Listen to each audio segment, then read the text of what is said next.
আমি মনে করি এই বাইপাস করে কোনো সমাধান হবে না। রোডের চারপাশে 3 ফিট 4 ফিট করে বৃদ্ধি করার মাধ্যমে কোনো সমাধান হবে না। সমাধান একটাই, যে 4 লেনে উন্নীত করতে হবে অথবা 6 লেনে উন্নীত করতে হবে। স্লিপার কোচ থেকে হালকা বাহন ভ্যান গাড়ি পর্যন্ত এই রুট দিয়ে চলাচল করে। আজকে জনমানুষের প্রাণের দাবি কেন এই রুটটি হচ্ছে না? বাংলাদেশের উত্তরবঙ্গ, সুন্দরবন, খুলনা, সিলেট, ওই ওই এলাকার রুট যদি আমি তুলনা করি, কম্পারিজন করি এই রাস্তার সাথে, এটা মনে হবে যে এটি ছেলেখেলা করা হয়। আসসালামু আলাইকুম ডিয়ার ভিউয়ার্স, আমি আজকে দাঁড়িয়ে আছি, এটা হচ্ছে পেছনে যেটা দেখতে পাচ্ছেন, এটা হচ্ছে শাহ আমানত সেতু। এই পথ দিয়েই বাংলাদেশের প্রতিটি বিভাগের, প্রতিটি জেলার, প্রতিটি ঘরের মানুষ কিন্তু এই পর্যটন নগরী কক্সবাজার, চট্টগ্রাম হয়ে দক্ষিণ চট্টগ্রাম কক্সবাজার কিন্তু এই রাস্তা দিয়েই চলাচল করে। অনেকের দাবি ছিল চট্টগ্রাম কক্সবাজার মহাসড়কটি 4 লেন কিংবা 6 লেন করার জন্য, কারণ প্রতিনিয়ত প্রতি মুহূর্তে প্রাণ ঝরে যাচ্ছে। এটার দায়ভার কে নেবে? আজকে আমি ঈদের 3য় দিন দাঁড়িয়ে আছি। এই প্রথম দিন, ঈদের প্রথম দিন, ঈদের 2য় দিন, ঈদের 3য় দিন, প্রত্যেক দিন কিন্তু এই মহাসড়কে প্রাণ ঝরে পড়ছে। তো চট্টগ্রাম থেকে কক্সবাজার যাওয়ার পথে কিছু বিশেষ স্থান রয়েছে, যেমন লোহাগাড়ায় রয়েছে জাঙ্গালিয়া, পর মিঠার দোকান রয়েছে, তারপর আজিজনগর রয়েছে, তারপর হাজি রাস্তা রয়েছে। এরকম বিশেষ কিছু স্থানে প্রতিনিয়ত অ্যাক্সিডেন্ট হচ্ছে। তো আমরা অ্যাক্সিডেন্ট হয়, কিছুক্ষণ পোস্ট করি, কিছুক্ষণ ফেসবুকে কথা বলি, এই শেষ, এরপর আমরা থেমে যাই। কেন এই রুটটি হচ্ছে না? চট্টগ্রাম থেকে কক্সবাজার রেলের রাস্তা হয়েছে, তাও চট্টগ্রামের টানেল হয়েছে, কিন্তু যেটা সবচেয়ে গুরুত্বপূর্ণ ছিল সেটা হচ্ছে এই মহাসড়ক, যেটা চট্টগ্রাম থেকে দক্ষিণ চট্টগ্রাম পুরোটাকে কানেক্ট করেছে এই রোড।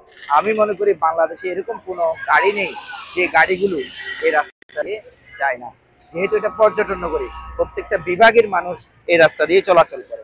তাহলে সর্বপ্রথম বাংলাদেশের অন্যান্য রুটের সাথে যদি আমি তুলনা করি, বাংলাদেশের উত্তরবঙ্গ, সুন্দরবন, খুলনা, সিলেট, ওই ওই এলাকার রুট যদি আমি তুলনা করি, কম্পারিজন করি এই রাস্তার সাথে, এটা মনে হবে দক্ষিণ চট্টগ্রাম মানুষের সাথে ছেলেখেলা করা হয়েছে। গত 3 দিনে, প্রথম দিন, 2য় দিন, 3য় দিন, এই 3 দিনে 17 জন মানুষ নিহত হয়েছে, 30-40 জনের চেয়েও বেশি মানুষ আহত হয়েছে। রুট খুবই ছোট, এত ছোট যেখানে যদি কোনো গাড়ি যদি ওভারটেক করতে চায়, সাথে সাথে অ্যাক্সিডেন্টের সম্মুখীন হচ্ছে, অর্থাৎ প্রতিটি বাকি মরণ ফাঁদে পরিণত হয়েছে চট্টগ্রাম কক্সবাজার মহাসড়কে। আমি আজকে এইখানে এই রাস্তায় দাঁড়িয়ে একটি বার্তা আমি পাঠাতে চাচ্ছি প্রধান উপদেষ্টা ডক্টর মোহাম্মদ ইউনূস এবং সড়ক ও পরিবহন উপদেষ্টা এবং আমাদের চট্টগ্রাম বিশ্ববিদ্যালয়ের ছোট ভাই, জুলাই অভ্যুত্থানের অন্যতম সমন্বয়ক খান তালাত মাহমুদ রাফিকে আমার পক্ষ থেকে অনুরোধ জানাই, রিকোয়েস্ট জানাই এবং দাবি জানাই, এই রুটটি যাতে 4 লেন কিংবা 6 লেনে উন্নীত করা হয়। তাহলে আমি মনে করি বাংলাদেশের মানুষ অন্তত এই মৃত্যু মিছিল থেকে কিছুটা হলেও মুক্তি পাবে। আমি আরো বলতে চাই, আমাদের সাবেক সংসদ সদস্য জনাব আলহাজ শাহজাহান চৌধুরী, ওই যেখানে জাঙ্গালিয়া যেখানে অ্যাক্সিডেন্ট হয়েছে ওখানে ভিজিট করেছেন, ওই জায়গাটি পরিদর্শন করেছেন। তিনি আশ্বস্ত করেছেন এলাকাবাসীকে যে ওখানে একটি বাইপাস, পটিয়ায় যেমন একটি বাইপাস করা হয়েছে, এরকম একটি বাইপাস করার চেষ্টা করবে, আর যতটুকু সম্ভব রুটটি প্রশস্ত করার চেষ্টা করবেন। আমি মনে করি এই বাইপাস করে কোনো সমাধান হবে না, এবং রোডের চারপাশে 3 ফিট 4 ফিট করে বৃদ্ধি করার মাধ্যমে কোনো সমাধান হবে না। সমাধান একটাই, যে 4 লেনে উন্নীত করতে হবে অথবা 6 লেনে উন্নীত করতে হবে।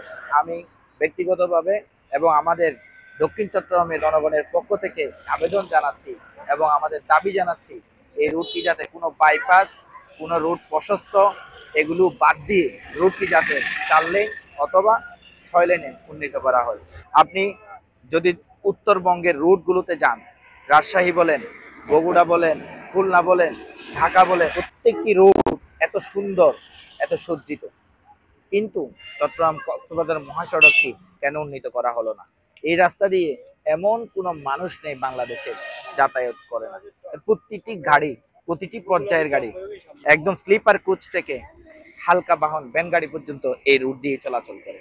তাহলে আজকে জনমানুষের প্রাণের দাবি, এই রুটটি 4 লেনে অথবা 6 লেনে উন্নীত হবে। তাহলেই আশা করি মৃত্যুর মিছিল একদিন থামবে।